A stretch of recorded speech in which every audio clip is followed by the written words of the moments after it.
it is Sunday evening or Sunday afternoon, depending on what part of the world you are. And it is just another episode of, well, actually, I was going to say that this was the R&B podcast, but it is a little bit different tonight. But what isn't different is the fact that we've always have a panel, and we normally have our good friends who would join in the chat to let us know that they're in. But I'll start off with you, Stevie. How have you been, sir? Yeah, I've had a busy, eventful week. We're still in the middle of summer here in the UK, so I'm getting out as much as I can. Big mention to my new YouTube video, In Search of New Jack Swing, Volume 3 is up on my YouTube channel. Right, shameless plug. Do watch it. It's See not a what I shameless discover. plug. It's a good watch. This week. There's only me out there doing this, Yeah, running around trying to find stuff. So maybe some of you might follow. Get out in your towns and your cars, go around the record shops. You know, you might find things like this on cassette. Janet Jackson, Control on cassette Wow. for £1.50. That's about $2. I'm A jealous. cassette from 1986. That's insane. How do you find these things now? Yeah. So yeah. Well, Stevie, tell people what's your YouTube channel, so they can just in case they don't know. At Stevie Street _. Okay. And I've noticed Stevie I've had a Street. few subscribers from here, so I really appreciate it. You know, I've had a few. Yes, and so I told Stevie that a new episode should be in search of a cassette player, because there's one thing finding a cassette. Totally. God knows finding a CD player is hard, but finding a cassette well, listen, player. in this episode, I found a store that just sells cassettes only and old like analog cassette players. I couldn't believe it. A store that sells cassettes. So yeah, just watch it. It's great. Definitely. Okay, well, we have to also introduce a new. I say a new face, somebody who has over the past couple of weeks has sort of has joined the Halftime Chat family. Has been working, both doing her own stuff and also helping here, Miss Lane. So, do you want to introduce yourself and say a little bit about yourself?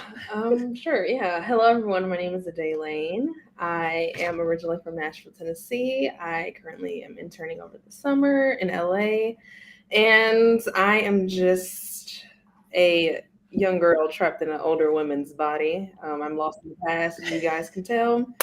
And yes, I love everything old school because it just feels like home to me. It feels real. Wow. Yeah. Yeah, just imagine if we grew up loving Motown, I guess, or disco. Mm-hmm. I would imagine so. Well, I'll tell you what. Now you're thrown at the deep end here. 1987. 1987. I was 13 in 1987. Miss Adele Lane probably wasn't even born in 1987. No. So there you go. Yeah. So. 93, yeah. Melodic, what's up? And Mac, Joseph Perry. No, I think one of the things, and for those, for one of those things, okay, you got Stone coming from TikTok on your channel a day. So I think one of the things people need to know is that, for me personally, since I've been doing this, and back in 2020, I've always enjoyed sharing this platform with people who are passionate about music, celebrating the music, celebrating the artists, and from Sheldon, Stevie, Miss J, I've got VJ, got Andrew, and Ade, who's here today.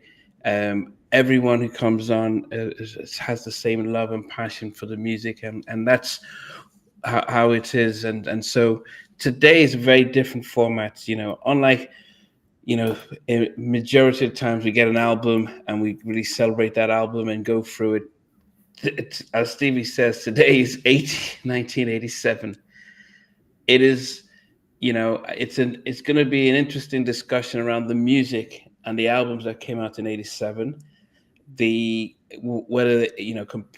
Whether music changed in 87, who were the hot producers and dominated? What singles were there? How was the music different from pop rock, and how was it being consumed for us? So it's going to be a good discussion. But as always, guys, everyone watching, you please get involved, because as a community, it will make it such an amazing episode when everyone gets involved around the music of '87.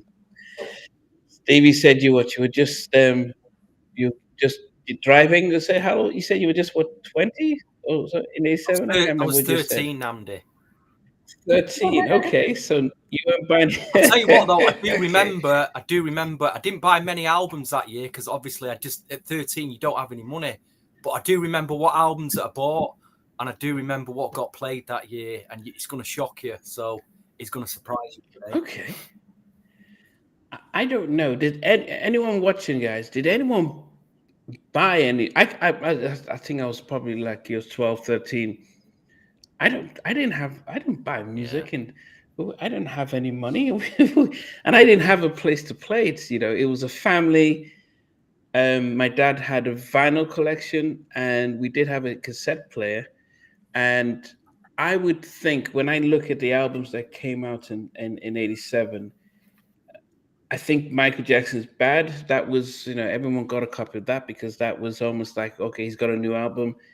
And I think I can remember the Whitney, but I can't remember buying anything. And also I do remember, and around '87, I was living in Nigeria at that time. There was I've looked at the hip hop artists then, people like Eric Ben Rakim, LL Cool J, Kumo D, and I think there was it felt as if it was just music. It didn't feel so distinctive like hip hop. It felt like this was just music, and it was a different type of music. So the hip hop then, that's how we consumed it internationally. I don't know how it was for those in America. What about you, Steve? If you think about '87, did you think about Just Got Paid by Eric B. Rakim, completely different from Jodie Watley's? What was Jodie Watley's track that she had? Looking for a New Love. Did you think that there were just two different types of sounds of music? Again, Top of the Pops in the UK was still a thing. You tune into Top of the Pops on a Thursday night, and you tune in on a Sunday to listen to the top 40. So you were hearing like, and there weren't many rap records that got in them Top of the Pops. So to hearing Eric B paid in full was, I still didn't quite get it back then, but I knew it was a hot single. Jodie Watley, I kind of got into a bit later on. But I'll be honest, that year for me was pop music. It was pop dance and R&B. And I do remember certain pop records that year that were huge. I didn't even understand the term R&B when I was 13. But I do remember on my birthday, from my birthday pocket money, £5.49, I bought Michael Jackson's Bad. Another album that I bought, because I remember I think I had like £10 in my pocket. And I bought a new pair of trainers, or sneakers, as you call them in America. And I remember going into this store and seeing on sale a pair of Adidas, and they were like lemon yellow coloured sneakers, and they were on sale for £5, and I couldn't understand why they were on sale for £5. And I also I bought these lemon trainers, not thinking, I'm going to get roasted for this. And I also, on the same day, I bought a copy of Alexander O'Neill, Hearsay, on vinyl. Oh, wow. So I get... At 13 years old? Yeah, 13, because it was being criticised, was all over the radio. So I'm going to school wearing these lemon Adidas trainers, and I got roasted. They're going, what are you wearing? What are those ridiculous sneakers? They did look a bit ridiculous. I think they might have been girls' trainers, and I'm thinking I got a bargain for £5. But I never wore them again after that. Well, I still had me Alexander O'Neill album, so I was happy. Yeah. Okay, so then what's your? And I can't say your memories, but when you look back at '87, what did you make of the music that came out? I mean, and who stood out for? Who were the artists that stood out? Do you know what the biggest record in the UK was that year? It was Rick Ashley. What was that? Rick Ashley, Never Gonna Give You Up. The Rick Yeah. Rolling joke. That was the biggest record in '87. And you heard that everywhere. I love that record. I still love it to this day. Yeah. Still one of my favourites. But it was pop. It was Yeah, pop. It was dance, like them up-tempo Whitney tracks, like So Emotional. You had like Robbie Neville, Donna Summer, all these big, like, they kind of sailed in production, the way they went up and up in the melody and the chord changes. But that was '87 for me. It was like, you got to remember the economy in the '80s just boomed in it, so everyone was on a kind of high, weren't there? Everyone was, by the mid to late '80s, the economy was booming, so the music reflected that as well. We had a lot of dance music going on, so it was a good time. It was take me back in a '87. Put me there, and I'll be very happy. I will. I'm telling you, I'll be really happy. So, Dave, what about you? I know, as I said, you weren't around during that time, but when you've researched and you've seen the music and the artists, what comes to mind for you? I think the biggest thing that stood out to me that I haven't seen like recently is the just overnumbering of rock bands, which I love that for 1987, and like groups that stick out is like Guns N' Roses, Starship, Heart, and just groups like that really brought Bon Jovi, that just really brought rock to the masses. That's one thing I love about the '80s itself, is the rock bands. Love that. And see, you've got people like Christopher talking about Phil Collins. You've got DZ talking about It Takes Two, rock bass, Boogie Down Productions. The thing is that, as I said, I'm coming from being in Nigeria at that time and being in boarding school, and we celebrated the music. So yes, we would listen to a Bon Jovi. We would listen to It Takes Two. At the same time, we're listening to Atlantic Star. I mean, it was the music. George Michael singing Faith and all that stuff. It just, Rick Ashley was massive, and it was the music and we had stations who generally internationally were playing just the music, and in a way, everything just seemed to be one. There wasn't as much separation, and even Rakim, as hard as he is, that Just Got Paid was like a pop rock record. Everyone could rap it because it was at an easy, steady pace. The words, we all could remember the words, and it was very short verse. So it culturally, now, as I said, those from the States, you may have very different comments around what it was like in '87. I was in Nigerian boarding school. Stevie was in the UK, and they was not even a thought. Her parents hadn't even met, so you can imagine that we're coming from it from three different angles. And so I'm looking at some of the comments. Fat Boys, that sounded, it felt, I won't say poppy, but it felt like a digestible. They're bringing out names, Time and Social Club, and all this stuff. These are artists that seemed, if you were white or European, you would listen to the music the same way, as everyone else was. It didn't feel like, in the '90s was pretty much, we had our segregated R&B, and we had our hip hop, and we had our alternative. We're thinking of, that was very much the mid '90s and stuff. But in the '80s, it felt like everybody, Elton John, it felt like everybody was just on the same level, making great music. Albums that stood out. Can you just think? I mean, we'll go for our favorites, but come on, some of the albums that stood out from '87. Do you have a couple that you can think of a day? I would say Keith Sweat, of course, Make It Last Forever. George Michael, Faith. I love George Michael, and especially like with his departure from Wham and just coming into his own individual. What else? What's that? What's the one with the saxophone at the beginning? Careless Whisper. Oh Careless my gosh, Whisper, yes. okay. Levert, The Big Throwdown comes to my mind. Of Okay. course. It's amazing with Levert because if they came out in '87, Gerald Levert was still cool in the '90s as a R&B. I mean, coming out at eight. Because if you think of '87, people like Freddie Jackson were the kings of the charts. But by the time they got to the mid '90s, he didn't seem to. He didn't keep up with that. And someone like Levert or Keith Sweat, they were able to catch on and really become more mainstream in the mid '90s. But you're right,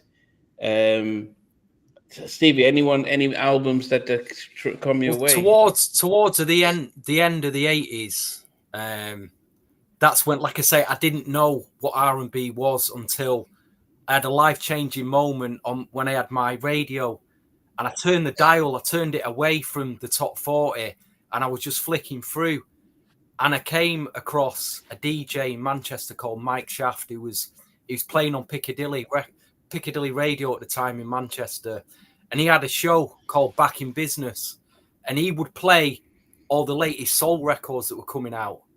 So when it was a Saturday night, just by chance, I turned the dial towards the end of '87, and I was just listening to this really upbeat, soulful R&B dance sound. I didn't know what it was, but I just thought I'm liking what I'm hearing.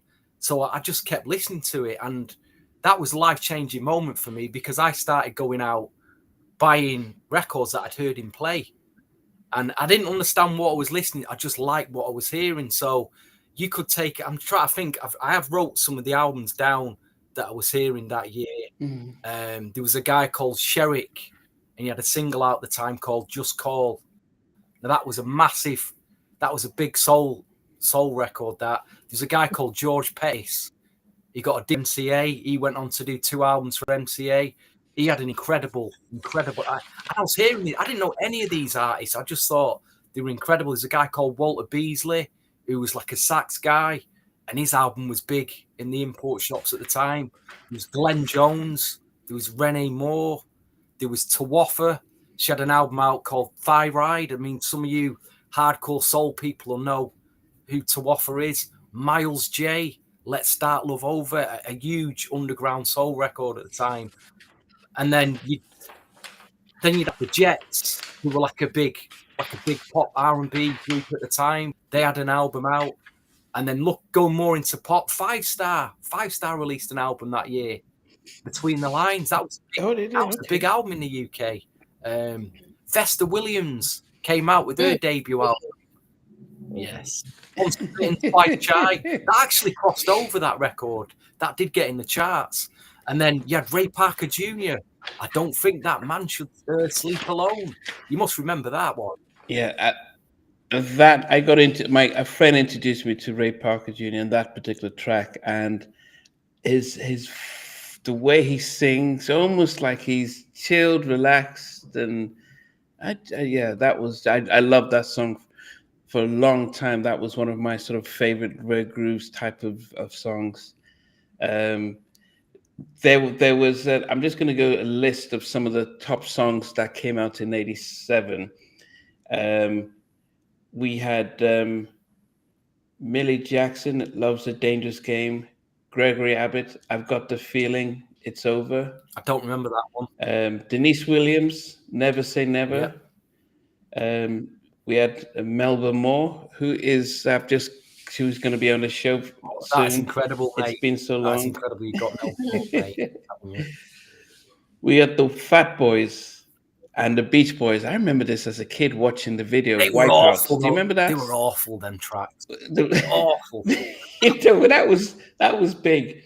I remember Prince, because he had the song called "You've Got the Look." Oh yeah, You've got the look. Yeah, so that was '87. Yeah. Yeah. Of course, Eric B. and Rakim's "Paid in Full." Anita Baker, "No One in the World." So Anita was still ruling around that time. We had Sherrod Murdoch, As We Lay. Yes, that was '87. You got the Whispers on that list, Rocksteady. Oh yeah, no. So yeah, this is Oh, Deja, You and Me Tonight. Love that song. Big Yes. track. It's a big track. Yeah, Ella Cool J had "I'm Bad," and I wonder who came out first with that. "I'm Bad" or "Bad." Mm. Michael Jackson and Ella, and I remember seeing them on the cover of Right On magazine or so, Black Beats. But it was, Bad meets Bad. We had Club Nouveau that were out. Oh, Glenn Jones. I look at Glenn Jones now. He doesn't look like he came out in the 80s. We've only just begun. The romance is not over. I don't know if you guys She's remember on the that. phone already, Namdi. CD, you get me. So I'm looking up. What to do to go I'm on the looking phone up again? which bag came out first. Hey, she's on the phone, Namdi. Yeah. We've had so he's changed his name from Terence Stamp D'Arby, but the artist formerly known as Terence Stamp D'Arby, he had he was it was really big with Wishing Well and Sign Your Name. Stephanie Mills. Now Stephanie Mills, I would say that Stephanie Mills was not as popular overseas as she was in the US. And so I didn't get so Stephanie Mills, somebody like Shanice, I Love Your Smile was massive worldwide. But who was the other young person who was very close to Johnny Gill? Stacey Lattisaw. Stacey Lattisaw. Yeah, she wasn't very popular outside of the US. So a lot of us I didn't know her. Yeah, Surface Happy. Mate, Yeah, hold on, Boys. go back a couple of artists there, because you just mentioned an artist there that was touted as the new Michael Jackson at the time in this country. He was huge, mate. Let's not skip over that, how big Yes. Terence Trent D'Arby was in 87, 88. He was huge. Yeah, no, so it's yes. Let me try. Yeah, it was a mixture between Prince and Michael Jackson, and Trent. Hey, have you heard? Have you so- heard that? You need to hear the debut album from Terence Trent D'Arby. Go and use. No, so he's now videos. called. It'll just blow Yeah, your so he's mind. now It'll called just blow you away. You'll be like, "What is this?" I'll listen to it. He's now called Sanada, and with the his team that we're working on getting an interview. So it's important that I used an artist formerly known as Terence Stamp D'Arby. That'd be amazing if you could get hold of him, mate. Yeah, He no, doesn't- so he don't really do. He don't do interviews, does he? yeah, well, we started to follow each other on IG last week, Wow. and his team they sent me a message about with looking at some dates before he comes to the UK for his tour. Wow. But yes, Colin was right. He was definitely at the time. I remember watching him as a kid. I'm thinking this guy was probably going to be as big as them, but I think a lot of it was the industry and stuff. I'm just looking at some of the other Club Nouveau was because they had just come out after Timex Social Club. There was just so many. Alexander O'Neill, he didn't have the look as a star, but he was really popular, especially in Europe and around Africa as well. Alexander O'Neill. I don't know about that, mate. He was on stage wearing that suit. Them ladies like the soul crooner back in the late 80s, mate. He's singing critics. He said you're a fake. I mean, I'm like, oh goodness, this is a jam. I was a kid. You're a fake and don't criticize. He's shouting. So Teddy, I'll Be Sure Guy, they came out in 88. Force MDs, they did come out in 87. Love is a House was a big No, Love is fun a fact House. about Force MDs. Fun fact: my cousin's dad was in Force MDs, and if Are you you see a kidding picture me? of her, no, I'm not. If you see a picture of her, she passed away, but her daughter looks exactly like her grandpa. Like they look exactly alike. I have to show you a picture. Wow. Your cousin's dad was in the Force MDs. Yes, I can show you which one. Right, well, Yes, you need to get on your phone now. He passed away. Oh, he passed away. He passed away. Yeah. I'm sorry. Oh yeah, were they brothers? I think. Yeah, they were brothers. Brothers and cousins. Okay. Cindy Luke. Lisa and Colt Jam head to toe. Okay, the one in the middle, was he Oh the yeah, oldest? yeah. I don't know. Okay. Yeah, Lisa and Cold Jam. Full force. I'm getting ready to get the interview with them, but also with Cold Jam, just about how, the whole night. The idea about Lisa and Cold Jam is that they had these songs, but they realized they weren't going to get. They still needed to get the pop markets, whether it's the Latino markets and the sort of pop market, and getting somebody like Lisa open the doors and making her the front of it. I think eventually it backfired because she became, oh, you're Lisa, even though she all she did was sing the songs. Unfortunately, it kind of it kind of alienated the guys, both Mike and as the who as Colt Jam, and it felt like she was the main person. And Melodic is talking about Fleetwood Mac, but as it was a time when music was just so interchangeable. Um, as I mentioned, Freddie Jackson. Goodness, I thought he was the biggest R&B star in the world back in the 80s. I mean, he was when where he always wore suits when he put in his videos. You are my. Um, yeah, you are my lady. Oh, man, that was massive worldwide. Um, who else was big around that time? I think Keith Washington used to wear suits as well. I mean, that was what a change from where the men dressed up in the 90s to how they dressed up in the 80s. Wasn't Luther there a was still Luther album out in '87? That the album we stopped to love on it. Was that '87? Because the Freddie Jackson album was '88. Yes. That was 1988. The one you just said there. I'm sure there was a Luther album. I don't know. It was '88 or '87. There was, because It's a lot in 1988. Like, oh my goodness. oh, 87, you mean, right? Yeah, I mean there was quite a lot. I'm not sure. I'm sure there was a Luther one. I'm just trying to see. Yeah, Melodic's talking about White Because Snake. if I don't that's the know. album in I '80, know. I'm sure I bought the album in '87. I'm sure I did. You were buying albums in '87. We had Salt and Pepper. Push It. Oh, Remember Salt and Pepper? They had that was in that was it. But it's as I said, the systems don't disturb the was groove. that I '87? didn't really hear that track. That was '87 when that single came out. Um, I remember Club Nouveau's "Lean on Me." That was a big one in '87. Cameo, their album came out in '86, but a lot of their singles dominated the charts in '87. That Word Up album, a lot of the singles really started to dominate it in '87. Um, One of my favorite was Joyce Sims, and I don't know if you guys remember Joyce Sims, Come Into Of My course, Life. mate. It starts with a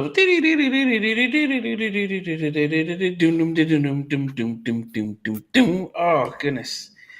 I mean, if I listen to that track now, it takes me back to high school. Well, not high school, boarding school, and we didn't have, yes, In Excess, Need You Tonight, They were big. They were huge um, at the time. and Huge again. and this was the introduction of Whitney Houston. I mean, what did we think of Whitney Houston's "I Get So Emotional" and her debut album? Have you listened to her debut Of album? course. I think it's pretty iconic. But at the time, it said that the black audiences weren't too big on Whitney because they felt like she was too white, too pop. But eventually, of course, everybody came around. But I think, being that young with that big of a voice and then legendary, like your mom's Cece and then Sissy, and then, your cousin is Diane Warwick, just coming from these big artists and herself. Mm. And man, I just miss her. She's so I, iconic. I Love it though. I I don't know. I mean, I actually love those Yeah. songs. I want to dance with Yeah. somebody. I felt that they fit her. I mean, I wouldn't, if she had done just slow up R&B, I don't know if she would have, not even just as big, but I don't think she would have had the longevity that she had when she did come up with those big happy ballad songs. Yeah, I mean, DJ Ole said about yeah, Top of the Pops was big. Sade, I don't know if Sade had. Did they have Sweetest Taboo? The group but 87 as well. It wasn't Whitney's debut album. What was her debut album then? The Her Let me debut debut check it album out. is I going to don't be know when her debut. greatest love of all on it. That was the debut album. The brownish. Okay, But that Whitney Houston okay. So album, the that Whitney album was everywhere. You know, I just remember my first high school disco dance at the end of that year, and they played "I Want to Dance." Oh, yeah, I got on, had a little dance there with the ladies. You know what I mean? To Whitney Houston, a memory I'll never forget. Having your high school crush, listening to Rick Ashley and Whitney and all them big pop records at the time. You know, kids don't have that these days. Do they? Yeah. Just don't have that. Do they still have high school proms in America? We have Is that proms. still a We thing? don't have Still a dances thing? though. Like no one dances. Like slow dances, That's that a doesn't shame. exist. That's a shame. It's a shame. Okay, so yeah, you guys are right. So Whitney's second album came out in June of '87. I Want to Dance with Somebody. Didn't We Almost Have It All? So Emotional. Where Did Broken Hearts Go? Love Will Save the Day. I know him so well. I mean, I don't think I remember that. I think I only remembered the first four songs on that album that Do you know blew what up. my favorite And the track? My album, favorite track on that album was a cover. She did a cover version of "For the Love of You" on there, and that's my favorite track on it. The Isley Brothers, "For the Love of You." Oh, it's an amazing version. But then we have it. Then we almost have it all. Is my favorite from that album. That's a nice track. yeah. What did we make of? Actually, should we go? Let's talk about Prince's "Sign of the Times" album because he came out the same time with Mike's "Bad" album, but I don't know if it's got the same type of love.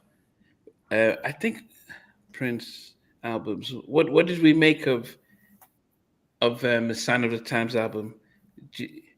Have you? I mean, at the time, Let me see. I had friends in school. There's a friend in school who was a huge Prince fan, and looking back, I just wasn't into Prince at that time. It wasn't until the '90s that I got into Prince when he went more R&B, but he was more pop rock. Sign of the Time, that period, I wasn't even. I'll be honest, I didn't even listen to it at the time. You know, and that's bad because Yeah, it I is mean, a great album. It is a great album. That it's a classic. I remember you got the look was big. It came out in which featuring Sheila Easton, so that was big. If I Was Your Girlfriend, I remember that, and Sign of the Times, but it only did a million. And the thing about the album, it came out in March of '87, and it was definitely overshadowed by. It was probably overshadowed by Michael's Bad album, which came out in when did that come out? It came out in it was released in August of '87, and yeah, and you know, it kind of dominated the market and stuff. And I think the problem with Prince is he came out an album in 85. He came out with this in '87. He came out with another album in '88. He just had so much music coming out, so it becomes hard to really keep track of him. And you're spending a lot on my Holy King says, yeah, Prince had a huge catalog. That really made it hard just to keep up with that. Yes. Who who else comes to mind today? Somebody mentioned "Really Cool." I Miss You Like Crazy. I love that song so much. But what did I put? Roger, I Want to Be Your Man. They keep spamming that in the comments, but I just want to say about that song. I love that song. Like, oh my, I love that song. I'm not sure if it was a single Yeah. or a part of an album because I know they had an album in 1988. This song came out in 1987. Yeah, I wonder if he because he did Zap and he Yes, had Roger and yeah. Zap and he was it was it was let me see Roger and Zap albums because they were just releasing so many stuff that it becomes it was hard to keep track of. I mean, Um, Janet Salbert, I was go going to ahead, say, Steve. is a thing, Namdi. I can remember periods of 87 like it was yesterday, things that happened that year, memories, records that I bought.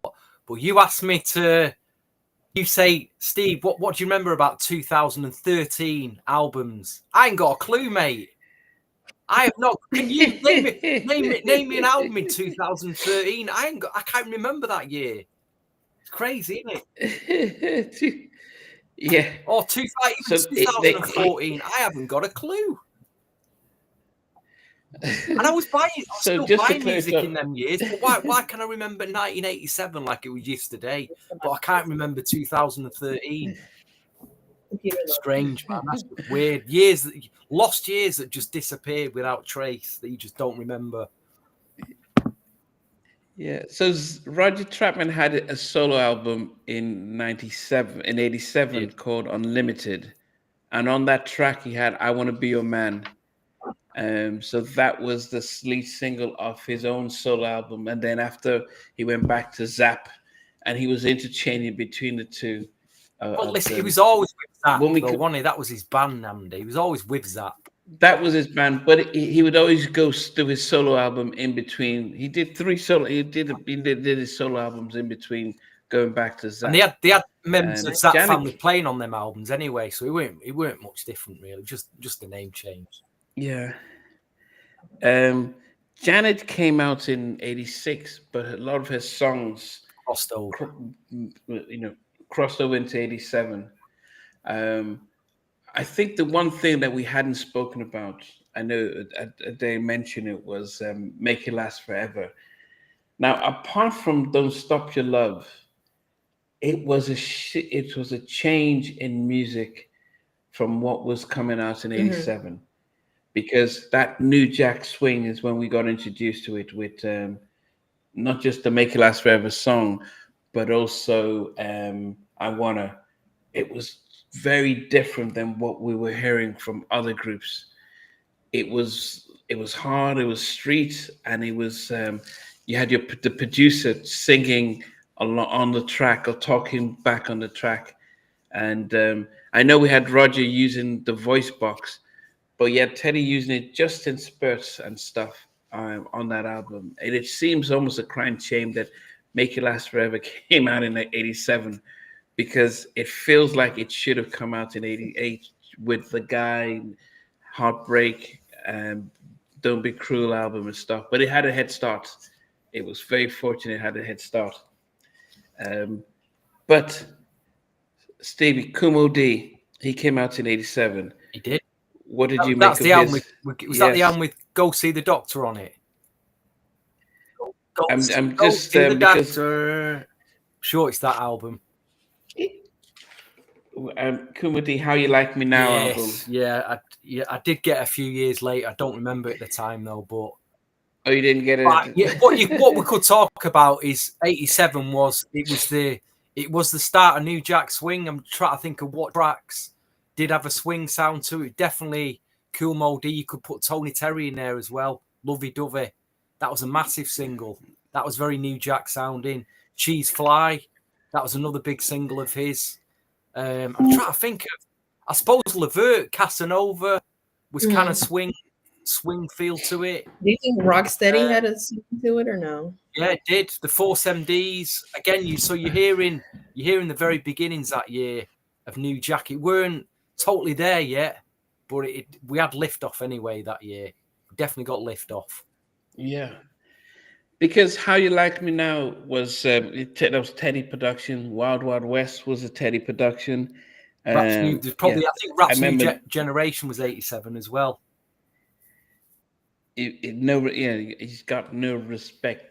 But also there was the battle with at the time I was a big Kumo D fan compared to LL Cool J. But at 87, towards the latter part, there was a change in music. Now, yes, the Whispers had Rocksteady, which was, it felt like a throwback to the Leon Silvers type of stuff. It doesn't sound as LA and Babyface as say the Boys and the Mac Band, but it's they were still leaning on that 80 on the 80s type of sound. But you also had the deal, the only song that Babyface was ever allowed to sing, and as I said, allowed because they were like they said you join the band and you just write song, you just playing the instruments, and he was given the opportunity to write, and Dick Griffey heard the song and forced him and made the group allow him to sing it, and that became their biggest hit. And after that, he says, "See ya, I'm leaving, I'm going solo." But yes, that was a sea change from there. Um, yeah. What else do we Dirty have Dancing there? came out, The movie. Dirty was that? Dancing, the movie premiered Oh, in the 87. movie. La Bamba I mean, premiered. That The Ricky was Bell probably the biggest series. film of the year, Dirty. That was Mhm. sure it's probably the biggest film of the year. That Yeah. I mean, I'm just trying to see what the movies did you were go to the cinema? in Did you go to the, Then got Hollywood Shuffle out. Robert Pattinson with Hollywood Oh, Shuffle. are you serious? That came out in the Mhm. 80s. Okay, I'm just. I'm sure I went to see Rocky 4 Oh, in 8. I'm sure was Rocky 4 87. I'm sure I do remember going to the cinema. so we had the songs. It's I do remember Three Men and a Baby. That's Yes. Oh my 87. gosh, I love that movie. I love that movie. Oh, yeah. We had the original Woo! Fatal Attraction. The original Fatal Attraction in 87. Beverly Hills Cop 2 was 87. Um, The Untouchables, that won the Academy Awards that year. Lethal Weapon, the Oh, first Marco, one, we talked came about out George in Michael 87. already. We talked about James Packer. Yeah, What a year. it was What a year. definitely What a time to be alive. Must be nice. Oh, the Lost Yeah. Boys. The Lost Boys with Corey Haim. Oh, of course. Yes. Vampires. Yeah, I think that's definitely, when we think about, and it feels as if there was still a lot of just a lot of funness around that time. Things weren't taken seriously. As I said, I was a kid, so I didn't really think much of it. I think And I'm just looking at. Go ahead. one of the craziest things that I saw that happened, a group member from the group called Motley Crue. So he had overdosed, but then he was pronounced dead. So they told everyone, that he died. But then he came back to life after they pumped adrenaline into him. He leaves the hospital, and then some fans pick him up from the hospital because they see him walking outside of the hospital. But he was fine. He didn't die. I don't remember that. Yeah. Michael Ray II is talking about Sugar Ray Leonard versus Marvin Maglin Hagler, so that's some boxing in there. But yeah, Untouchables movie. But if we look back at some of the songs of the year, I think the thing you could say is that there was a diversity of what we were listening to, meaning that I was listening to LL Cool J, Boogie Down Production. I think they had this. I don't know what year Self Destruction song track was, but it felt like somebody like me who wasn't born and raised in the US. I could listen to Boogie Down Production or LL Cool J and stuff and hear what they were saying. In the 90s, I couldn't hear what artists were saying because of the styles of rapping. It was a lot more accessible, in my opinion, back in those early 80s. I mean, I Need a Girl was a big international hit, but at the same time, we didn't have issues with George Michael singing Faith and Careless Whispers and all those tracks. It didn't feel as if he was stealing. He was trying to be white or so. Now there was an issue when he won. He won the Soul Train Award or American Music Award. I think I can't remember what it was. Now the artist didn't say they had an issue when he got the award, which he should. Which I don't know if he shouldn't have or not. but that was the main difference back then. Yeah, he won. Um, He won best R&B. yeah, He won best R&B male, didn't he? You know, Woman yeah, and Choice. he broke. And and I so understand because it was a pop album. It weren't an R&B album. But does anyone remember Mariah Carey and JD, a track called Sweetheart? Do you remember that track? yeah, I love that track. Yeah, Well, that the yes, that's what I original mean. to Yeah. that came out in 1987, and it was by a lady called Rainey Davis. If you want to check out the original, sweet, it's a great dance track, brilliant dance. One Hit Wonder, Rainey Davis, came out in 87. Sweet, Love a good one here wonder. Yes. yeah, really good track. Um, Oh, it is Howard. amazing. Baby Be Mine. Was Mickey that? Howard, Baby Be Mine. Somebody said her. Yes, I mean you've got you've got. Let me see George's discography. Marco's saying that George Michael is an R&B star. One More Try was really good from that year. My favorite. My dad's favorite. One More Try from that album of Faith, 1987. Oh, okay, let me see. He had I Want Your Sex. I can't remember that one. Faith was the big one. One More Try. Yeah, I don't know why he. Let me see. Billboard. So in the Grammys, he won Album of the Year, American Music Award. He won Favorite Soul and R&B Award in American Music Award. That really, and he won Favorite Soul and R&B Artist, and then he also won Favorite Pop Rock Artist. So that did get a lot of people upset. Why is he dominating both charts and stuff like that? Um, yeah, so that wasn't an issue. That was a problem. But I think the album sold. I'm just trying to see now. Yeah, when the album sells over 25 million, they really want that was a big issue with there. You also had Monkey, yes. Stevie, you're a massive Jodie Watley fan. What did you make of '87 album? It's one of my all-time favorite albums from. Well, it was probably that year. Just I played it to death, mate.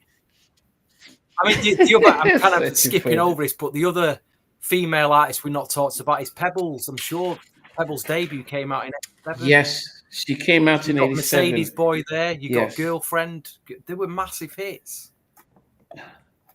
Yes. I know people aren't happy with the the TLC stuff and the MC Light stuff, but she definitely was as a singer, and also Mercedes Boy and Girlfriend. And there was a track on the album called "Do Me Right," which produced by Charlie Wilson. Great track. Okay. Great track. Yes. Do Me Right, Mercedes Boys, Love or Hate. She was, and it's amazing. She was. No, so Pebbles came out, and the album itself was released in November of '87. Just right at the end. It was released in November of '87, just at the end. But it made in '87. I'm just trying to find out when Shanice's album was released. And if you think about Shanice, pardon? That's my middle name, Shanice. Oh, Shanice. Okay, so Shanice's Discovery album came out in. It was released October '87, and what does she have in there? So she had, I think, I Love You, No Half Stepping, Baby Can You Dance, I'll Bet You Be Got Your Boyfriend. A very different The Way You Shanice. Love Me. I think very different Shanice, that album. She didn't quite, why do you say take so? off for her. Kissing in the Rain. Yeah. Do you know what happened? She didn't have Brian. She didn't have. She didn't have Nada Warner and Nada Michael Walden. working with her. Yes. So I don't know what happened with that album. Where was her? I Love Your Smile. That was What 90. album was that on? Was it a single? Was that 19? I thought that was a 90. Oh, that was 91. Yeah. I didn't realize that. Okay. That was her follow-up album. Okay. Our friend Also, Marco Crawford mentioned Perry, who were like they were gospel sisters. I think it was their second album that year, '87. I'm the One. Oh, that was a great album. That I haven't listened to that album for years. Perry actually backed Anita Baker. They were Anita Baker's backing singers. yeah. Yes. So he's going to be a guest on Halftime Chat in a few very soon. Yeah. Okay. So I Smile was in 1991. Mm. Yes. Um, if you were to think of a day, if you had five of your albums from that 87 that you've listened to that have come out in 87, so during your discovery of music and then looking back at when it was released, did you have five that really that from that era that you really appreciate? Yes, I have my top five would be Whitney Houston with Whitney, Keith Sweat with Make It Last Forever, Michael Jackson, Bad. You can never go wrong with Michael Jackson. He's never. Bert, The Big Throwdown, and George Michael with Faith. Like me and my dad love One More Ooh. Try. Like One More Try is, I love that song. But I also have like singles that I just love as well. Like No, okay, we'll get to the singles. We'll get to we'll get to the singles. What about you, Stevie? Did you think of five albums that came out in these seven? We haven't mentioned the biggest female pop artist of the 80s, and it wasn't Whitney. Madonna. We haven't mentioned her yet. I think she had two albums out that year. One was a remix album called the Wanna Dance Remix, and also a soundtrack. I don't know if you can see that on my phone, or you can't see it. It's a shame. Mm-mm. Talking about Madonna released Yeah. the Who's That Girl soundtrack.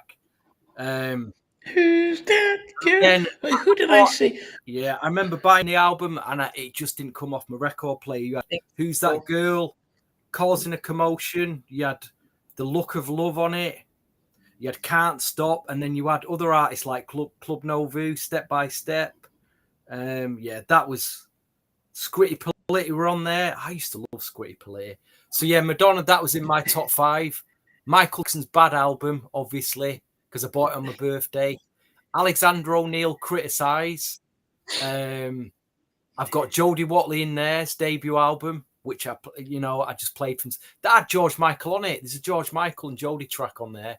I've got the Pebbles album, and honourable mention at numbers. I've got the Jets album, Magic, which had Rocket to You on it, I Do You, Sending All My Love, and Cross My Broken Heart. Four massive singles. So that's my top five. Again, very pop, I remember very pop, speaking. Very pop soulish. Yeah, I remember speaking to Samuel from Club Nouveau, and he did remember Samuel, and he did remember. I remember because I asked him, Namdi. I said, "Do you remember that track on the Madonna album?" He's like, "Yeah, I do." Club Nouveau. Yeah. He talks about how they deep with that question. He weren't prepared for that one, mate. Yeah. I think for me, that Whitney album definitely, is one that I look back on. Hearsay, goodness, at the time, criticize and fake, and it just felt like, wow, how can you call somebody a fake? It just felt like it was like a strange song, but it was catching. So what can I say to make you love me? The Lovers, Sunshine, the whole album. The whole album. That's an amazing album. Finish. No skips. There was no skips on that album. Chris Brown, talks about no skips. There's loads of skips on his album. Get Alexander O'Neill out. Michael Jackson, of course, the Bad album. Can play from start to finish. I can't. Cyndi Lauper. Yeah, Cyndi Lauper, yes. Yeah, of course, my all-time favorite would definitely be the Make It Last Forever. Definitely. And but and yeah, looking back, I did also. Yeah, I'm just trying to see now. It's a cross between Kumo D's album and but also the I think Prince's Sound of the Times. I wasn't a big Jodie fan at the time. I mean, I had two songs that I liked was of course Friends. Yeah, the Morning Jack You one. know, definitely the one the Have remix you with ever listened to that not R. debut Kelly. album from her though, Namdi? Have you ever played it? Well, I'm gonna have to, No, all right, no, that's homework. no. We're gonna have to send it, you Namdi, because we'll have to review that album at some point. We'll have to review it, mate. Joey Watley. Okay. Yeah. I was upset that she left Shalimar. And maybe that was the case. I'm glad she left Shalimar, mate. Because we never would have. It's like if Bobby Brown didn't leave New Edition, we would never have got Don't Be Cruel. So for me, Jodie leaving, we'd never have got those first two. You know, the first three albums are amazing from Jodie Watley. You're just biased because you didn't get an interview with her, mate. That's all it's down to. That's all it's down to. It might be. It might be the case. Yeah, I think so. I think she's the only one. I think she's probably the only one that I'm upset with that she's. And yeah. So I've been trying these people for 5 years, and some of them I just like. Yeah, No, can't get them all, man. It's not. Can't It's get not them all, can we? Definitely. What? So there were songs. So what were your top five then? Hold on. So your top five was what? Alexander O'Neill, Cool Mode, Whitney, Michael, George, and I ticked them out. Yeah, Alex, Keith, George, Michael, and Whitney. But I still had an honorable mention for Kumudi. Yes, I had an honorable mention for Kumudi. Yes. Was the George Michael really that good? Yes. You think so? I no. You know what? I still remember. I want your sex. I remember that. I want your sex. Was it? Did it have Careless Whispers on the album? I don't know. I don't think it did. No, it didn't. It didn't have, but it was just more so the fact that it was just more so that he was it sounded accessible. It didn't sound, it's not like Rick Astley. Rick Astley sounded, I do remember the Fake Forever and Ever and Never Gonna Give You Up with the guitar strum on it. I remember that one. Yes, and that was the what was his debut album as well. One more off it, weren't there? There was one more off it. Are you thinking about One More Try or no? Possibly. I don't know. I need to go back to the album. Other figure? No. You know what? I'll have to buy it. I've probably got a lot more other George Michael albums apart from that one. So next time I'm out in a record shop, because I see it everywhere, I'll just grab a copy. I'll grab a copy and check it out. Was Billy Ocean out in '87? Yes, he had a song. And it may be just because if you think okay. Singles then. What are some of the singles that everyone's talking about?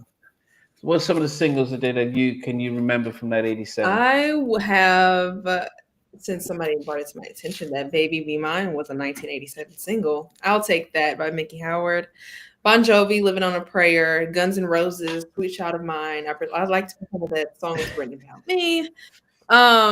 Taylor Dane, Tell It to My Heart, Casanova, Right in the Wrong Way, One More Try, Didn't We Have It All? And slow down here. You're missing a few. Come on. Yeah, I going so very fast. I missed them. Take your time. Take your time because they're good songs. Okay, I have Baby Be Mine, Mickey Howard, Living on a Prayer, Bon Jovi, Casanova, Robert, Roger, I Want to Be Your Man, of course. And I have I Just Can't Stop Loving You. I hope I say her name right. Sadea Garrett, featuring Michael Jackson. Oh, Michael Jackson and Saida Garrett. Yeah. Oh, yes. Saida, yeah. She wrote Man in the Mirror. What? She wrote Yes, I she thought wrote it. no. This whole time I thought Michael Jackson wrote that. No, she wrote it. Yeah, she wrote it. Yeah, What? but she sings. She's part of. Yeah, she was Michael's. She sang. I think she wrote "I Can't Just Stop Loving You," but she sings in a video with Tim. So Yeah. she was Quincy. She was signed to Quincy. Have you interviewed her? She was signed to Have Quincy. you interviewed her? I've tried, but yeah. So yeah, I've reached, yeah. So yeah, yeah. She's big time, but I've tried. Yeah, but it'll come. Yeah. Go ahead, keep going, though. I have, of course, like you all mentioned, Never Gonna Give You Up. I have Heart Alone, Taylor Dane, Tell It to My Heart. Oh, I forgot Yeah. about that. Tell Oh it my to my gosh, heart. I forgot about her. How could I? Oh, LL Cool J, I Need Love. I'll stop there. Oh no, don't stop there. But that was.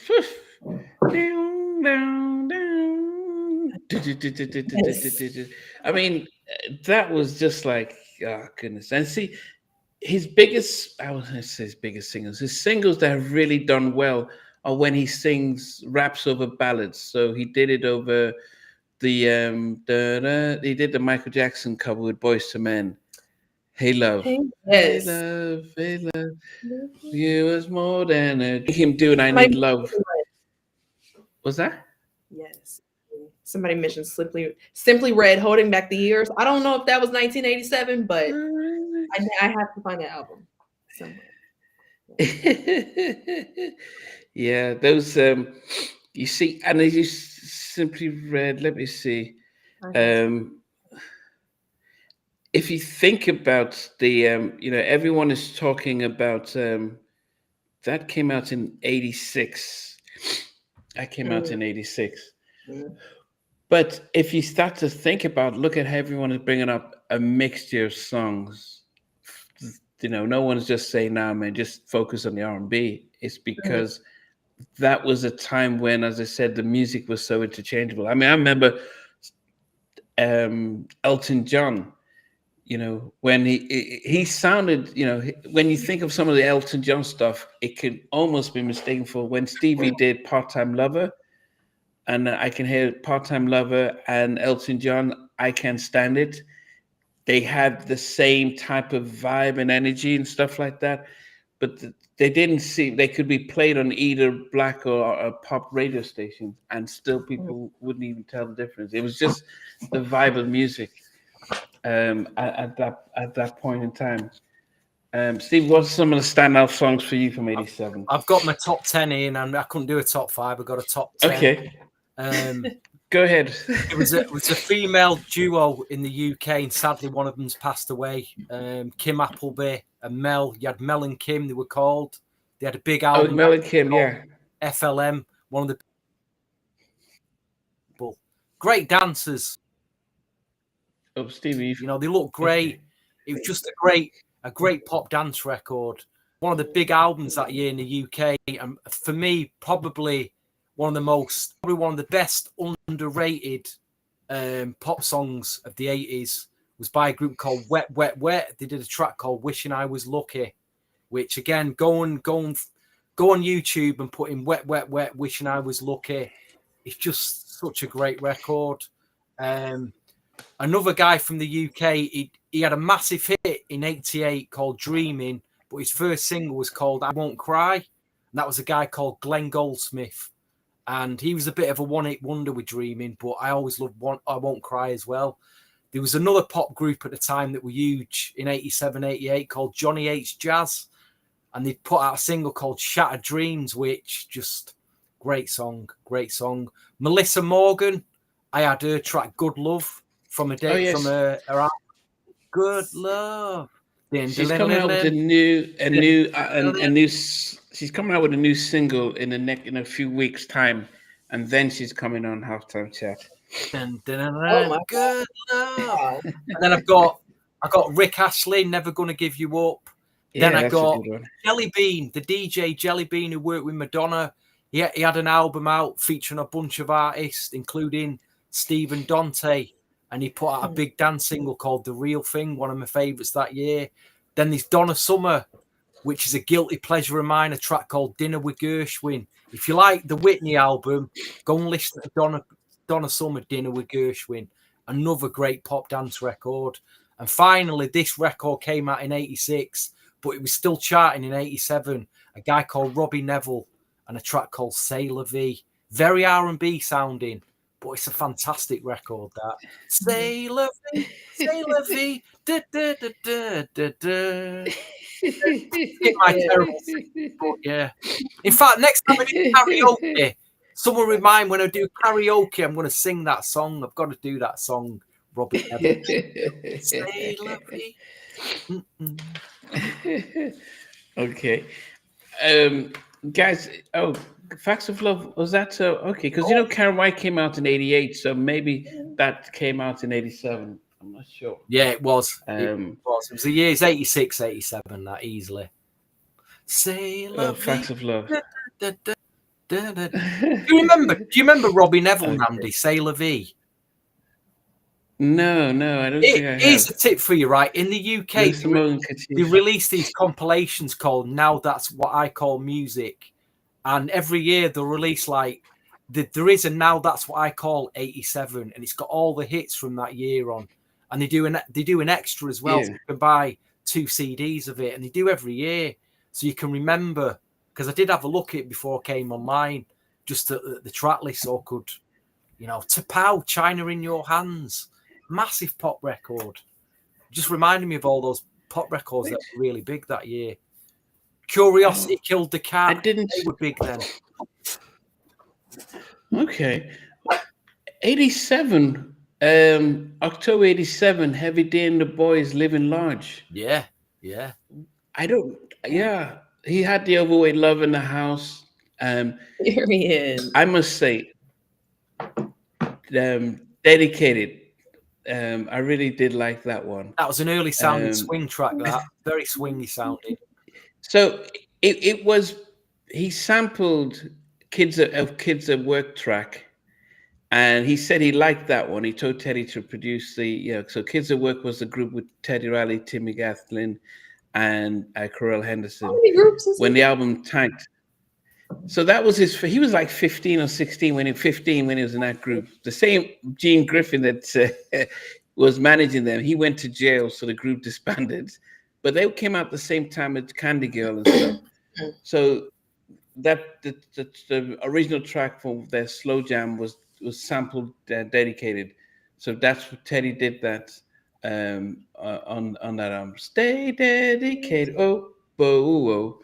I love get that used one. to Namdi's. So that was 87. On the podcast. Get used to Namdi's.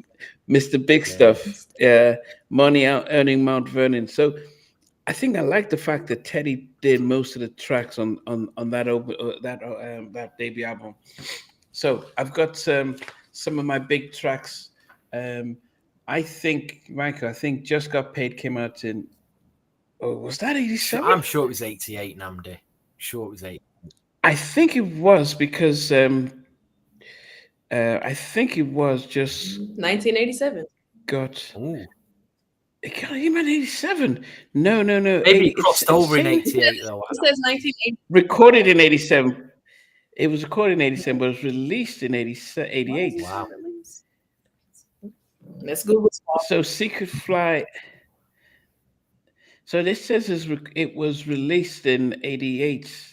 And I would imagine so, because it would have been released after the Keith Sweat album, because it was supposed to be on Keith's album, but they didn't. They only could have 8 songs on there, and so Teddy gave it to Johnny afterwards. So it came out in 88. Okay, so let me some of my favorite songs from 87 that came out in 87. Atlantic Stars, Always. I knew you'd pick that. Goodness. Oh.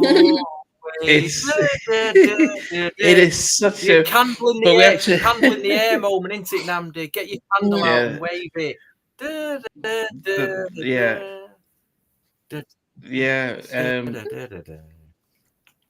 Wishing well. I mean, that was such a so Cameo, even though the album came out in 86, the single started to be pushed more in 87, and Candy that's become a signature song for dance. I don't remember that in '87. I remember Back and Forth, back and forth, but I don't remember Candy. No, Back and forth. she's like, yeah, no. As a kid, that whole album was the videos with him word up and everything. It was seems I remember they Word were Up. larger than life back then. Yeah, but Candy, yeah, I remember the Is video that and where stuff. back and forth? The same album. Is that where Aaliyah got it from, though? Like back, forth. Quite, back not and quite, forth. but I can see where you're going. I don't think Okay. so. Although Brian Alexander Morgan said that R. Kelly copied um, um, I'm so into you. Them. I'm so into you. No. I'm so into you, and made back and forth. Okay. And I'm so into you, back and forth. Okay. There's a way he says that there's a way he took the stuff from there to make back and forth. And I'll in fact I'll make that clip Okay. up.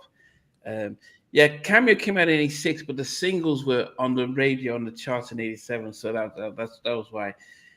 Whitney's "I Want to Dance with Somebody." I still, as a kid, I just remembered the whole video and the whole vibe. It was like, wow, this. She just seemed happy. It was just a good time seeing her. Slow down, loose ends. Oh goodness, Oh, loose ends. was that Maybe '87? because Sure, that was '86, Namdi. What? Maybe across no, the. but a single. It's just a. Oh, It was the singles. I'm just thinking about the singles. that's Yeah, I'm just just thinking about the great singles. record. Such a great record, that. But when you see like Eugene Jane, who's I think she's at this time she's still locked up in by ICE in California in the US. But she looked black British. There's a look of black British, and they look different compared to Americans. So to have our R&B British soul really cross over like that, after the success of Soul to Soul, it was really good. Rocksteady by the Whispers. I mean, I didn't realize they were an old group, but that song was just, the song was just so just kicking, and it's still timeless now. Salt and Peppers Push It. That was such a, dun dun dun dun dun. I Mhm. mean, of course, the context of what they're singing. I think it's quite hard to listen to in front of your parents, but it was knocking. Um, Alexander, I always remember as a kid listening to somebody singing that you're a fake. I didn't understand how can you tell somebody she's a fake. Um, and yeah, Elo Kuji's "I Need Love," give it to him. Surface, Happy.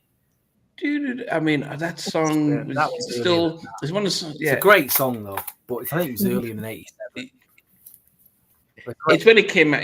I'm just looking at the charts. And we talked about Alexander Neil's criticized and cameos back and forth.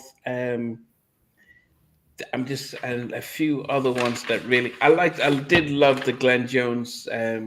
We've only just begun. The romance is not over, and he still does tours with that particular track. He can still go do shows with that. That's still selling. Um, I can't remember Deja's "You and Me Tonight." Have you heard that song, Oh, Steve? yeah, I do remember that year. It was on top of. They were on Top of the Pops. Is that the GR production Yeah, group? yeah, it's the same duo. They made Top of the Yeah. Pops. Someone remind me of what they were Wow, called that before must- Deja. What were they called before Deja? They were two different names. They changed the name, didn't they? I can't remember what they were called before Deja. Okay. We had Shirley Murdoch, "As We Lay." Not that I understood what the song was about. Almost the same way Aura. as That was sorry, what Namdi. was They were the way? called Aura before they were called Deja. They were called Aura and the South Soul Days. Okay. Sorry. Okay. Yeah, I love the Ray Parker Jr.'s "I Don't Think Men Should Sleep Alone." At least not tonight. Oh goodness, that was such a beautiful song. Yeah, Paid in Full. I don't know if anyone that didn't know how to do the Rakim rap because it was such a story, and it was just so clear. Then it had the extended mix where it adds all this other stuff in there. Yeah, Marco said it was Aura as well. Um, yeah, I think I'm just looking. I think those are some of the big ones for me, um, that I do remember from '87. I think it was definitely, as a kid, I didn't buy any music. Um, I can't. I did never owned any music at that point in time. I didn't buy music until 92, 91, 92 That is long. when I got a. What was the Yeah, first that's when I record got you a. ever bought then? I bought five records at the same time. I got Dangerous, um, Revival, Tony's Revival album. I got TLC's Crazy, Ooh, on the TLT tip. I got Peaceful Journey and En Vogue's Born to What, all on Sing, CD? um, All on, all on the and how much? CD. You So remember my how dad much you got. pay for that lot together? Can you remember? It probably wasn't that much because of because this was in 91, 90. I think it was December of 91 into 92, and my dad got a portable disc player, Sony disc player, and he used to get all these gifts, and he said, I have no idea what this is, so if you want it. And that's when I went into a local market. I was still in Nigeria and bought those five Wow. albums. And so that's what, if I see Born to Sing by En Vogue, if I see the Revival album or TLC, it just brings back those memories. And then Peaceful Journey, I played that so much. And then eventually I got the Motown Philly album, Boys to Men. So those bring memories when I listen to, especially that first album. I love the ballads on that. Um, and I remember, yeah, as I mentioned, I said the Dangerous album, but I just, yeah, and just Mr. those are the Daylane, first I've couple of seen you've been CDs. buying records recently. What were some of your first records that you bought? I think the first record I ever bought, I was in high school, and it was Janet Jackson's Control Pleasure Principle. It was That's a the good album, and start. yeah, it was my Good first start. one. The little Wow. babies. What do you buy it on vinyl or CD? I do both. I All do right. both. I do all three: cassette, CD, and I do vinyls. So you went in the store and bought all three of them at the same time? Oh wait. Do you mean do I buy No, when you got the just? Janet Jackson record, did you get a Oh CD no, of it those or were vinyl? vinyl. Those You were got vinyl. vinyls. Those were vinyl. Interesting. Wow. Hmm. I also missed out Joyce Sims coming to You my didn't. You life. mentioned that. You did mention it. Oh, I did. Okay, yeah. So that was a big one. I think my holy king says the first album I It was bought a bootleg. was bootleg. Now, It's a lot of bootlegs about. as I said, I bought this back then. The CDs, it was hard to get a bootleg version of it. First record I bought, this is Michael saying that with my own money, was a cassette of House Party 2 soundtrack. Wow, yeah, that I think I listened. I heard House Party 2 before I heard House Party, but I did get both of those albums.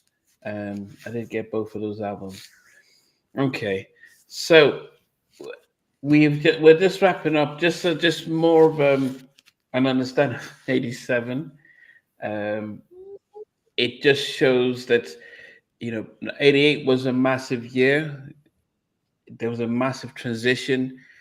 Not only did we see a lot of music from LA and Babyface, with the boys, with Bobby Brown, they had the Mac Band, they had Karen White. There was a lot of, they were really ramping up their production. We were introduced to Teddy when he did, no, we're not introduced to Teddy, but Teddy came hard with the Guy album, with the Albie, with stuff on Albie Show, and on the Prerogative album, and he was doing a number of the GR productions, 88 into 89. Music was really shifting and getting a little bit different as well. But we'll cross 88 when we get there. But it was, but what I do remember about 87, just by going through this, is that there was so much crossover with music that, as you've just done a day, was the I fact wasn't that born yet. you can actually. Yeah, she wasn't born in 88, 87. What you could do is that you've named more pop rock bands, and we looked at some of the movies that came out. There weren't that many. There weren't that many sort of black movies because most of those black movies like Boomerang and all that stuff came. A House Party all came out in just like 1990, and the soundtracks reflect that. But in 88, sorry, 87, Three Men and a Baby, some of those Police Academy 4, some of those kind of silly kind of movies. I think Superman 3 was on out in there. Oh, MWA in 87. Okay. I don't know, 87. I didn't realize that they came out in 87. But, and the only, if they did, the big track that came was Express Yourself. That was a big one. NWA. Jesus, Straight Outta Compton was huge. Straight Outta Compton. RoboCop. Yeah. Yeah, I'm just trying to see. Whoa, what film that was, RoboCop. Yeah. So they came out with NWA Posse, and what is the song? Boys in the Hood. Ain't nothing but, yeah, Boys in the Hood. I'll never forget Eazy-E's rapping. What a rapper he was. Yeah. It's, yeah.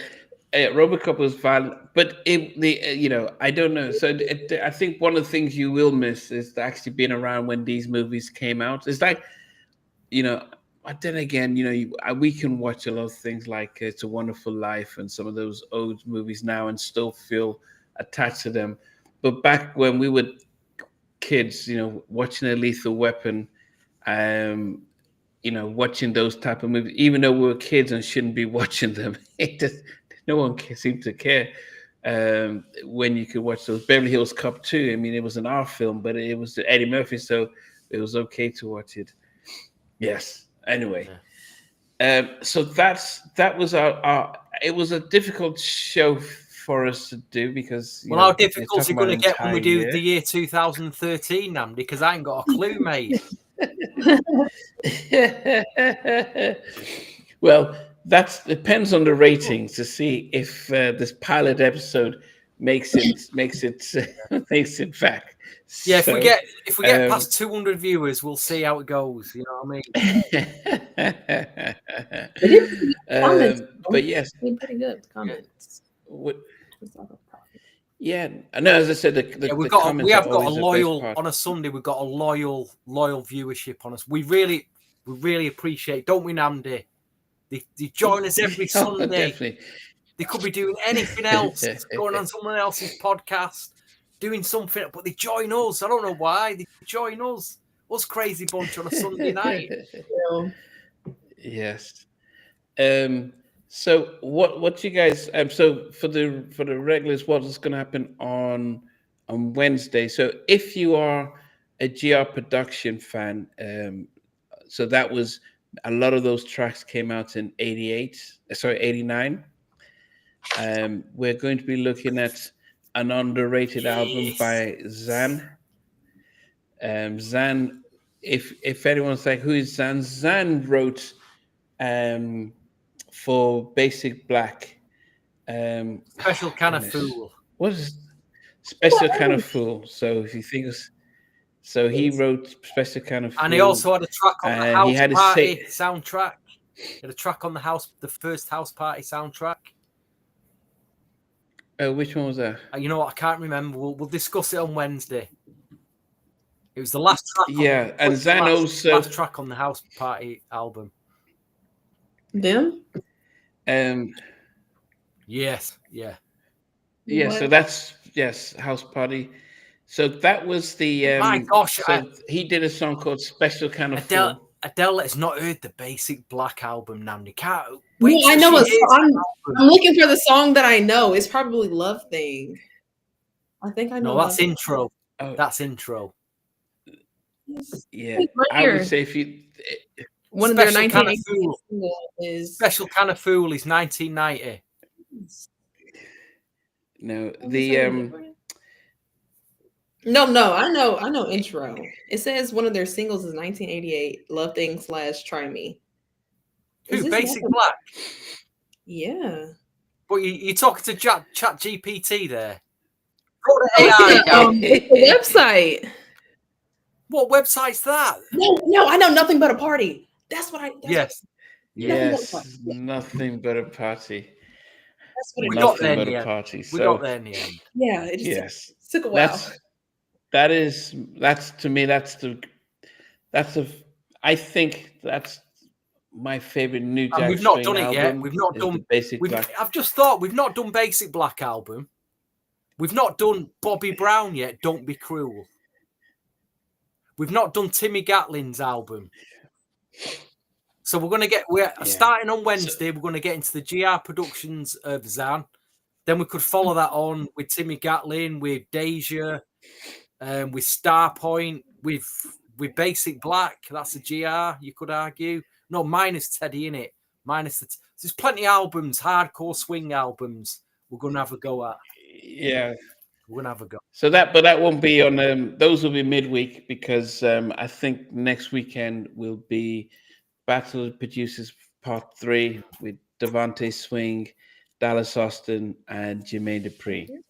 So Battle of the Producers with those 3 producers. So that's next week. But yeah, we will as get Adele Lane on again on the podcast before, because these other rivals try to take her away from us at the moment. There's always other rivals, R&B things.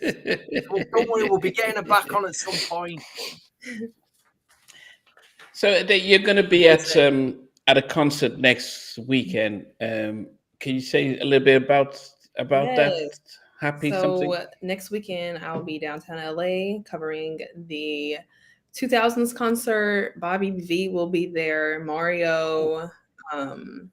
So anything 2000s, they'll be there. Hopefully I can get an interview from these artists. And then that following week, August 9th, the 90s. And Shy will be there, Blackstreet. Tweet will be there, which is amazing. We've never seen her concert. So yeah, hopefully we get a inside scoop on the artist.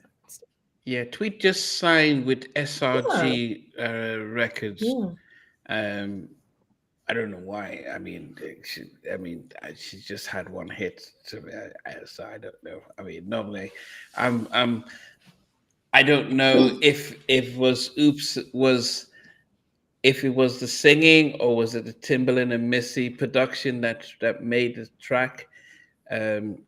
So I wonder what I wonder what she presented to them that they said, yeah, we can do an album. Yes.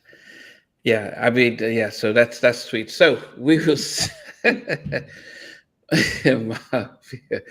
yeah, look, it's a tough one with me and the guys from Fake Blacks. I always believe I'm friends with everybody, and I love the guys. So well, you got Fake Black. You got the A team and the B team, haven't you? You got 2 teams there for Blackstreet. You've got Teddy. You could have 3. And how many members all? Has there been 12 members altogether? 4, 8, 12. You could have 3 groups.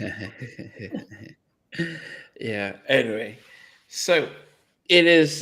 Yeah. I the battles I just will never go through because I love them all. So I love them all. So guys, it is. This is a pilot episode. It would be great for you guys to let us know how it was, because we did something we hadn't done before, and that is just say, let's just look at albums of 87 and just go through them. It was a little bit more difficult than I anticipated. Maybe 88, 89, 90s, probably a lot easier. Mate, I'm always thinking about 94 or 90. You give us some major homework. Huh? You give us some major. I hope there's a check in the post for this, mate. I really do. Amount of time to compile this information. Because it's funny, because I think about like the 90s, it was easy to look at, say, 92, 91, 94 and think, especially 94, 95, and think of the albums that came out. I think the 80s was okay, Michael, thanks for lots. Yeah. I mean, the 80s, 87 felt difficult. It felt very difficult to try and bridge, and we went, where we were. So we may revamp it, and that's what a pilot is. You come out there, and we may look at a year, start of the year that actually feels a lot more common to the rest of us, a lot more. Well, 88, I've lost the word, but 88, 89, 90, all these years come past them should, because we're all going New Jack then. So it shouldn't be too difficult. Yeah. But like I say, I think it'll get, there's a. once we get past, say, I don't know, if we went as far as 2002, after that, then it gets difficult again. Because I just don't remember that. I don't remember. Well, today's coming out. I actually appreciate the fact that, guys, let us know about what you felt about today. Because as I said, it was, as a pilot, and I did tell Ade and Stephen, like, this is a pilot. I have no idea how it's going to go.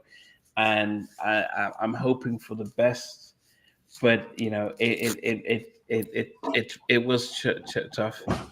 Timmy said, Teddy said 84 would have been easier. What do you say? So Mason's late. He's saying hello. He's late. Well, here's a stat for you, Namdi. Remember that London Jones album podcast we did? You thought that I picked that would get any viewers. That has actually done more views than Janet Jackson's Janet album. I was about that then, mate. It's done more views than that Janet album. So we'll see, mate. We'll see. Yeah, I mean, how did you find it today? Because this is your first time on us live, but also you picked up. Yeah, it was really nice. I mean, it was really nice. It was just different because, like, there are things that I just don't know because I wasn't there. But also, yeah, like some stuff can be wrong on which is like kind of hard because when it comes to the internet, some years might be different than how people, remember it.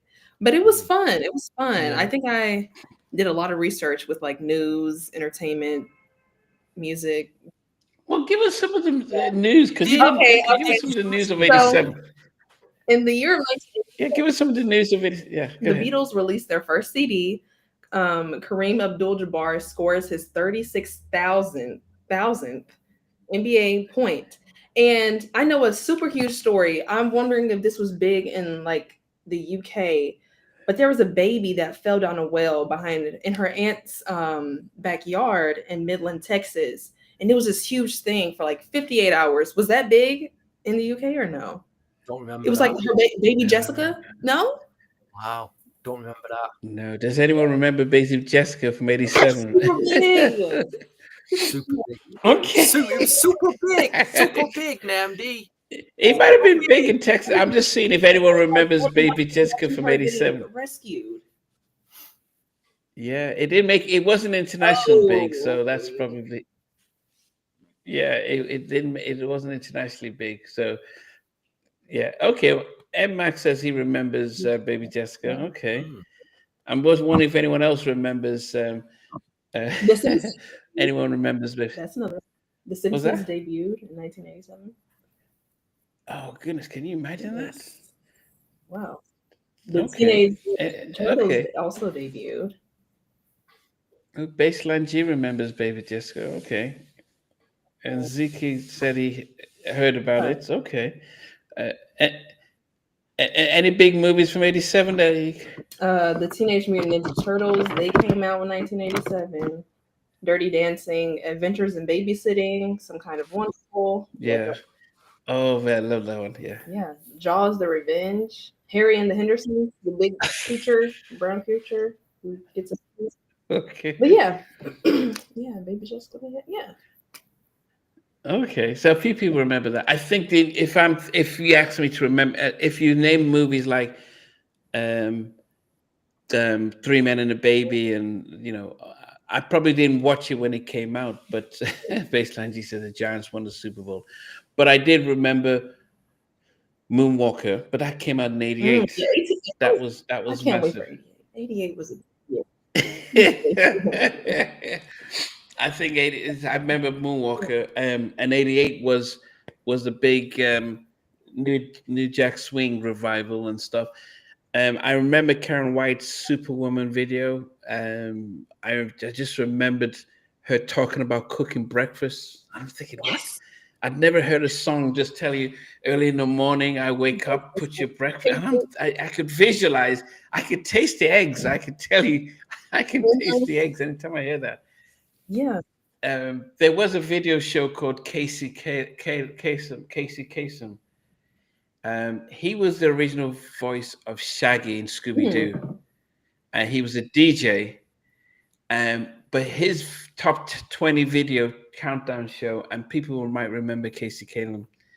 In Nigeria, we used to watch. It used to be big just to watch, and I'm just there because we would hear the songs on the radio, but to see the videos was almost like madness. Just like wow, just to see that they had videos and stuff. And I remember going to house parties and hearing Someone for Me, or Off on Our Own Girl, or Rescue Me. Just seeing those videos, it just felt like a miles away. So yeah, but okay, put on the hits as well. Aretha Franklin becomes the first Black woman/female artist to be inducted into the Rock and Roll Hall of Fame. Okay, well, one of us did our homework more than the others. Stevie's always trusted to do his music homework. Yeah, I brought the pop music tonight. That's what I brought, the pop music. Well, they brought "Lean on Me" '87. I don't know if I remember. I remember watching it, but I don't know if it impacted me. Yeah, a Hollywood Shuffle. I don't think I saw it in '87. I probably saw it later.